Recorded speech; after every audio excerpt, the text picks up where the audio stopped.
Hello. I'm currently filming for another project and I need to go and pick some parts up. So I thought, why on earth not have a chat with all of you lovely people who watch my videos. So I'm currently, don't ask me why, in the northwest. And I've got an hour to drive. I'm going to pick up an engine from Liverpool, which is pretty spooky. Oops, I told you where I was going. I'm not picking up an engine, I promise. But yeah, we got a video that has been in the making for a very long time on my BMW, making it faster than an M3, which I'm hyped for, but that has got major engine issues at the moment. So tomorrow, Bob from the machine shop, who I've done work for Matt Armstrong, is coming around and helping me out with that, which I am very grateful for. So I've started 2 other videos, so I know it's been a while without a video, but the coming weeks are going to have quite a few videos, which is super exciting. And this one, what is a supercar I'd like to build? Well, we have a guest. Hello, Thomas. Hello. We've been asked what supercar you'd like to build. I think for me, Supercar I'd like to build? yeah, that's a tough question actually. Supercar I'd like to own is easy to answer. Build? I don't know much about supercars. I don't know that. I think if I had multiple cars, I would like to build a 911 GT3 RS. But I feel like that's such a basic bitch answer. What do you mean build? Like, I presume like rebuild from crashed. Or something. Oh no, an LFA. A Lexus LFA. God, parts would be a bugger. I know, but imagine fucking building that. That would be cool. The sound is bad? I'm sorry, Barry. I can't really do anything about it. Can you hear what I'm saying? Does it just sound like ads? I got a new phone, right? An iPhone 13. And I was so excited for it, but the sound quality and microphone quality, I swear, is worse than my iPhone SE. But the camera quality is very good, which is handy because I can film random things that happen. Is that Jess chasing us down? They flew around that corner. Yeah, the iPhone camera is so much better, so I can actually, like, when there's small bits of an engine bay that I need to get in, it's so handy because my usual camera is so big. So go on, Tom, rebuild, crash damage supercar. What are you having? I'm having a 430 Scud Ferrari, ideally in, what's the paint? Oh god, Santa Rosa red. no, Rosso Magello or something. I don't know. It's like, oh no, Rosso Fuoco or something. It's really hard to pronounce. It's this triple layer paint that Ferrari have got, and it just looks stunning. One of the lads in the old group had it on an 812. On Snapchat? I don't, but I do like Right, the 812. it looks very sexy. Daddy Tate's got an 812. Daddy Tate does have an 812. What's the SP? What's that one? That's fairly new, isn't it? SP3 Daytona. Is that one thinking of? SP3, yeah, it's crazy Ferrari looking, got SP. like fins on the side. Yeah. SP3. My sister saw one in Monaco. She was there for a hen do.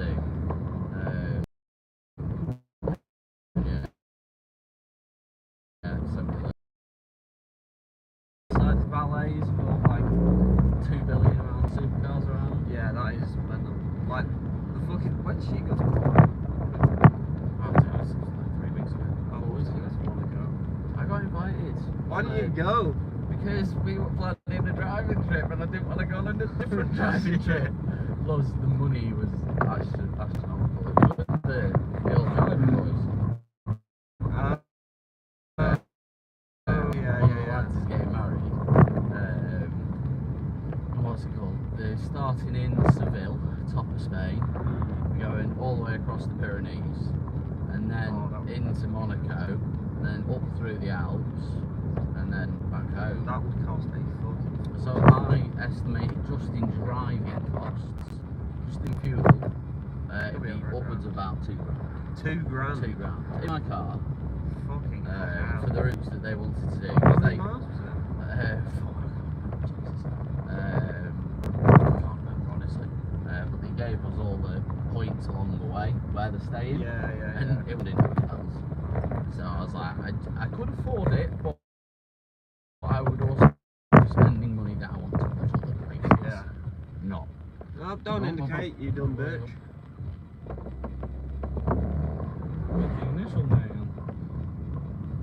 Yeah, I fucking really like to go around a driving tour around Europe. It's annoying though, like you gotta get quite far into Europe to get to like the decent driving roads. The ones that are known, yeah, 'cause you've got to get to the mountains, haven't you? Yeah, You've got to get to hills and valleys and stuff like that. Well, it's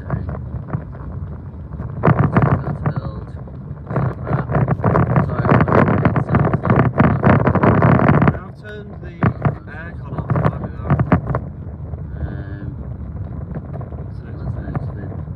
What can we expect? Right, so There's 2 in there. there's 3. 3? The next video that is supposed to be the next one may well not be the next one. Who's it? Niall, you definitely saw me building it. It's the BMW on daily, making that faster than M3, but that has got some pretty gnarly engine problems at the moment, so I've been waiting. If you've seen the Armstrong's videos, you might recognise Bob from the machine shop, who's like a insane magician, engineer, fabricator, and he is coming round to help me with that, which is fucking well cool. He's coming around tomorrow, but then after that I still need to get an alignment and yeah, film some stuff with that. And then what's next? I am currently going to pick up parts for a vehicle I bought a couple of days ago and the engine exploded. So now I've got 2 cars with engine problems. After that I've got a normal flip. Unfortunately it's another BMW, but I've got a soft top flip, which I think will be the first soft top on the channel. Yeah, on the channel. Will it? Yeah, it will be. Yeah. The first convertible on the channel. What other things you've got convertible? Like soft tops, you have that I had hard the top. MX-5, Oh, MX-5. I had the Astra, the Z4, I think that's everything. I think that's all the convertibles I've had. MX-5, yeah. But yeah, so I got those 3, and I've got another one that I've not filmed yet, but it's all scripted out, ready to film. I just need some fucking spare time and some money. Both are in short supply at the minute. Explosions make for, yeah, that's good. Very excited for this. Best of luck. Thank you very much, Noah. Thanks for dropping in as well. I see you all the time in here. But yeah, I mean, this video should be out soon. It is a motorbike, and yeah, the engine went kabam. And typically, I wasn't recording. I was with Tom, and I was like, oh, let's just go for a fun Sunday afternoon drive, and then about like 10 miles into it, and it just stopped working. So I've teared it apart yesterday. Motorbike in trainers. Yeah, I teared it apart yesterday. I was hoping it would be pretty easy to fix, but there is virtually everything in the engine, it seems like, is toast. The rod is, little bits. yeah, the rod is toast. There's loads of little bits of metal everywhere in the engine. Cam sprocket's toast. The cam is probably toast. Piston is toast. So Rod looks toast. yeah, so rod's toast. So crank is probably not ideal. So it seems like the best thing to do is to go and just get a replacement. Yeah, which is mental. It's so much nicer working on motorbikes because I literally impulse decided this morning to do an engine swap on it, and it's literally, I'm hoping it'll be running by the end of the day, and I genuinely don't think that's too optimistic. But I hope it is, because like I said, I got Bob coming round tomorrow to fix my BMW. I was hoping to do more stuff to it, to be honest, but I am running out of money, so I don't know how that video is going to turn out. doing a lot of stuff to it. So Yeah, it should drive like a factory fucking car. yeah, brand new. Every single bush has been replaced pretty much. Literally. Because I've got 2 new front arms for it on top of what you see. Yeah. So every rear arm on the car has been replaced. Every bushing connected to the rear subframe. Brake lines all around. All the coilovers, all the suspension bushes connected to like the dampers and that. And then I've got 2 new front arms. I've done 2 front track rods, the full track rods. Anti-roll bar drop loops. Yeah, when I bought the car, I replaced 2 of the arms with like full OEM stuff. And the final 2 arms I'm changing. New handbrake. That thing has had a lot of work. And all the underside is now like undersealed completely. Ground it all down, so that should be safe. But yeah, there's a lot of stuff being filmed and not a lot of videos being finished, which is really annoying. But there will be an influx of me sat in my office editing videos for a few weeks. And then you'll have some fun content to watch.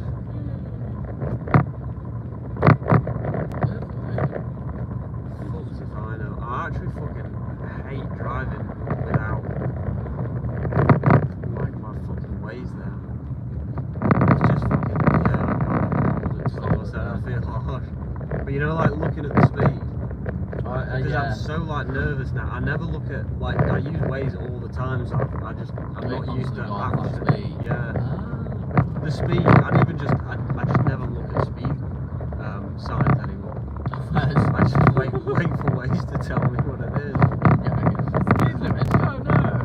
I'm a cyborg driver. Well, I'm generally, wherever I go, I try and get there. If it's new place, I'll get there on GPS and then get home without GPS. Just so I know where I've been and I can get there again. Yeah, because it's like when you and Rodney and all that, and Ryan talk about like where places are, it's like, I just follow my maps, I don't know where I am. I was thinking, like, especially on motorbike, you need to know good roads, don't you? Yeah, So, that's true. You need like little routes, like I've got an hour loop, a 2 hour loop, I've got like a 4 hour loop, and Yeah. a day loop kind of thing. You just slowly get to know and get the roads. Away. Do you ever buy unseen? I have. I don't think any of them are on the channel, but I had a BMW E39 530D, which I bought as a non-runner without going to see it. It just got dropped off on my driveway, and that was a absolutely incredible car. Because he thought it was a high pressure fuel pump or something, and it turns out, I did that anyway, but it turns out it just needed more fuel in it, because the O-ring in the fuel tank, one of the O-rings failed, so it was sucking air when it got to like a quarter of a tank. So yeah, 250 quid for that. All I needed to do was put diesel in it, and then I sold it a couple of years later for like 1200 quid. The 350Z, I bought that pretty much unseen. This motorbike, I was gonna buy it, to be honest. Whether I did look at it, but yeah, I think that E39 is the only thing I've had like delivered and not really looked at it.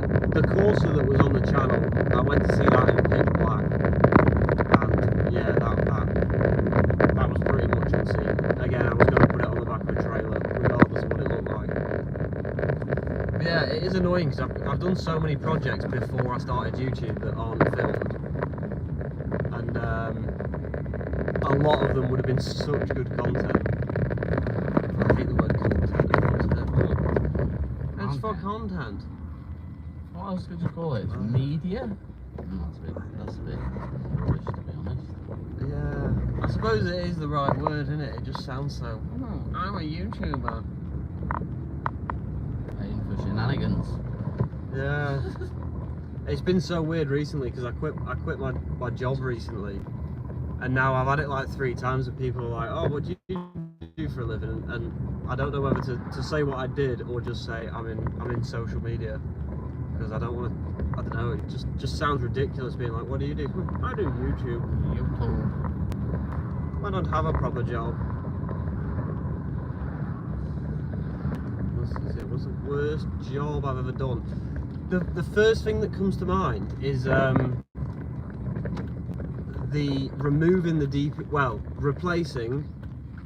replacing the DPF on my BMW E91, because you did it with me, didn't you? Yeah. That thing was fucking horrible. It's like they had the engine on a stand with the DPF and then welded the car around it. Like there's no space to get it out. We ended up having to unbolt one of the engine mounts. I hide the curve many times. It'll go fucking red as soon as I do. It stays great. Yeah, that thing had zero space in it. I had to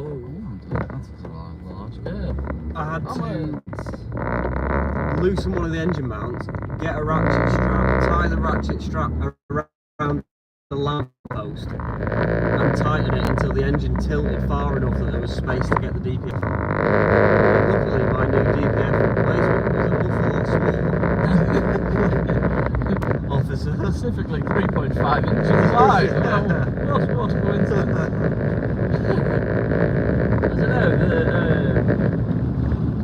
the bushes in the subframe, drilling them out. Yeah, that was pretty disgusting. That was a pain. I think the hardest overall job with multiple jobs in it is definitely what I'm doing in the BMW, which maybe the next video may not be. But yeah, just everything on this BM has been a pain. Like everything is rusty or seized or like a tolerance fit that's been sat there for 20 years. So what you're trying to say is that the hardest job that you've ever done in your whole life to do with cars is BMW ownership. Yeah, literally.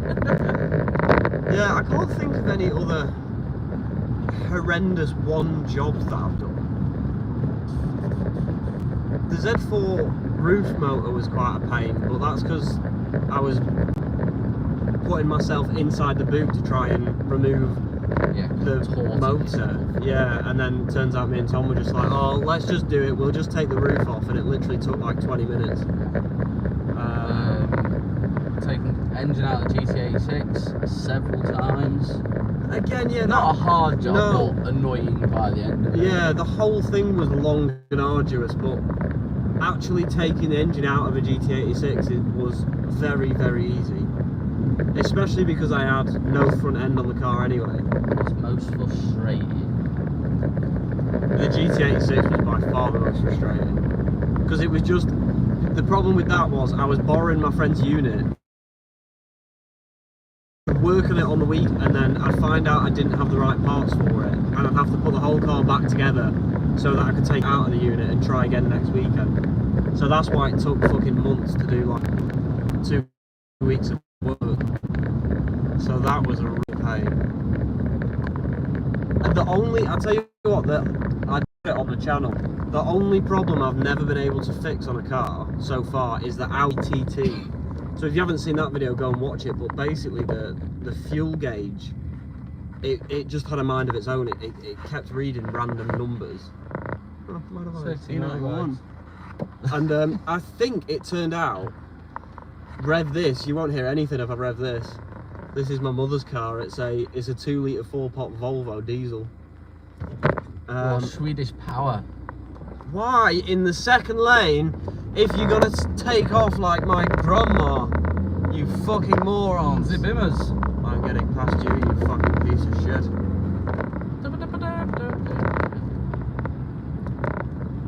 Yeah, the only that TT basically, the fuel gauge was going all over the place, and I think the issue was the guy I bought it from replaced the dash cluster, and they changed in the same year, and they will fit and work, but some of the instrument clusters won't read properly, so I think he replaced the wrong instrument cluster in, and it was like, I'm not taking the entire dash apart and buying a new like £500 cluster for the sake of a faulty fuel gauge. Because I told the seller, and it was like, yeah, just keep your trip computer on every time you fill it, and yeah, it's simple. It's the same. It's why I never fixed that E39 as well. The O-ring in the fuel tank, because it was like, for the sake of doing that work, it was easier just to keep the fuel level above a quarter. We haven't had any super frustrating stuff like on your car or anything, have we? No. Brake lines on VM, that was quite a Yeah, everything we've done on your car has been Sound? pretty simple.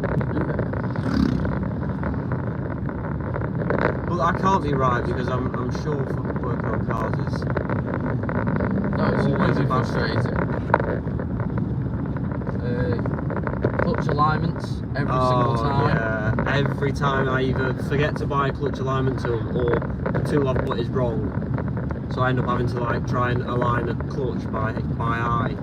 Saying that, the E91 this time was a piece of cake. Really, that just slipped in, didn't it? Yeah. It's bad. Yeah, but we did have to loosen that and move it about. Move it about, yeah, true. But yeah, I can't wait to show you the videos from the E91 because we got the gearbox in and mounted in literally less than 2 minutes. Like every time it's taken at least over half an hour, and this time me and Tom were underneath it, so no jack stand. We were just holding it, and it made it so much easier to like wiggle it in. I'd 100% if you're going to do a gearbox, definitely if you have the people and the like manoeuvrability to do it. Keep in mind the car's on jack stands, it's not like we're on a ramp or anything. Yeah, it's just in the garage on jack stands, isn't it? So much fucking easier to do it whilst holding it instead of like supporting it on a jack. You can control that of movement. Yeah, parts. and you can move every way easily. Yeah, every axis. Whereas when it's on a jack, it's like you're trying to jack it up and then push it in and tilt it and then jack it down. Oh, nightmare. Absolute nightmare. I am absolutely boiling. It's warm. It feels like the heated seats. I always think that. I don't know. I wonder if it's broken somewhere or another. It's just black leather in it. Yeah. Black leather being warm. I'll tell you what, anyone in the chat, if I could make one video with a reasonable budget, don't say like rebuilding a Lamborghini, what would you like to see? That would be interesting to hear. I'm going to stop here and have a dookie. Shall I take the lime into the toilet? Imagine you walk into a service station, all you hear is, toilet. hey guys, my favourite car is... To get to the mighty Gregs of Northern England. Lovely, lovely Gregs. That would fuck my stomach up hard, I think. Oh, that's my Gregs. Cook it on your engine, mate. Yeah, I must say, I didn't really love this car because it's an SUV type thing. I just think it's a bit useless. But Volvos are bloody brilliant. They're nice. Changing a water pump. I did the water pump on the Corsa, but that was very easy because I was removing the head anyway. So. What are you bleeping for? Because the car is removed.